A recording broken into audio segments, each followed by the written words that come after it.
Meunière হেসেলে সবাইকে স্বাগত। আজ আছে আমশোল। নতুনদের জানাই সাদর আহ্বান। শোল মাছ খুব ভালো করে ধুয়ে নিয়েছি, তাতে নুন হলুদ ভালো করে মাখাতে হবে। নুন হলুদটা ভালো করে মাখিয়ে খানিকক্ষণ রাখবো, তারপর ভাজবো। রান্নাটা সম্পূর্ণ সর্ষের তেলে হবে। তেল তেতে গেলে একটা একটা করে মাছ ছেড়ে দুপিট করে ভেজে নেব। শোল মাছ আমি একটু কড়া করে ভাজি অন্যান্য মাছের তুলনায়। তোমরা তোমাদের পছন্দ মতন ভেজে নিও।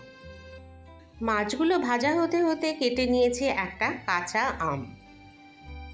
1 কেজি 200 মাছ ছিল, আমি উঁচু উঁচু 2 চামচ সাদা সর্ষে নিলাম। তোমরা কালো সর্ষেও নিতে পারো, তবে এটাতে সাদা সর্ষেই বেশি ভালো লাগে।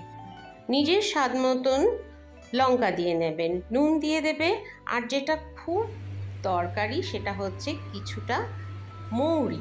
মৌরি ছাড়া কিন্তু এটার স্বাদ উঠবে না। মিক্সিতে খুব ভালো করে পেস্ট করে নিচ্ছি, একদম মিহি করে।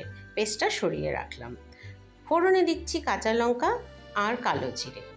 দিয়ে দিচ্ছি সেই আম কাটাগুলো। আঁঠিটা কিন্তু দেব না।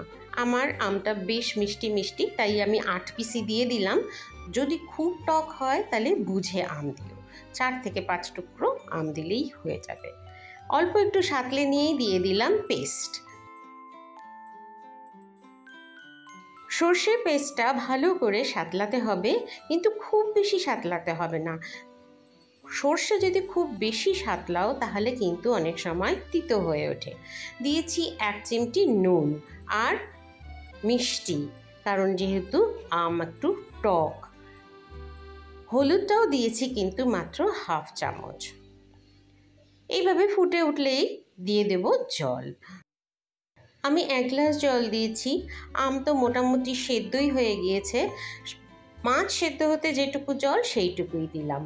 মাছটা ভালো করে সিদ্ধ হতে হবে। এই সময় ইচ্ছা মতন কাঁচা লঙ্কা চিড়ে দিয়ে দিও। আর যেটা দিতে পারো নামানোর আগে 2 চামচ কাঁচা সর্ষের তেল।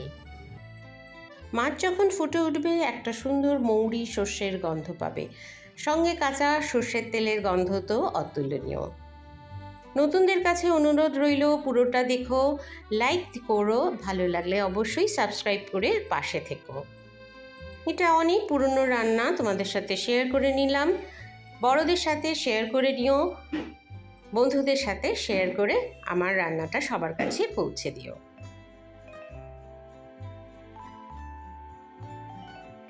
তোমাদের একটা লাইক, একটা কমেন্টস আমাকে অনেকটা অনুপ্রেরণা দেয়। তাই ঠিক এইভাবেই পাশে থেকো বন্ধুরা। ভালো লাগলে শেয়ার করে দিও বন্ধুদের সাথে, লাইক করো, কমেন্টস করো। কিছু না বুঝতে পারলে অবশ্যই কমেন্টস করবে, আমি নিশ্চয়ই তার উত্তর দিয়ে দেবো। ভালো খাও, ভালো থাকো।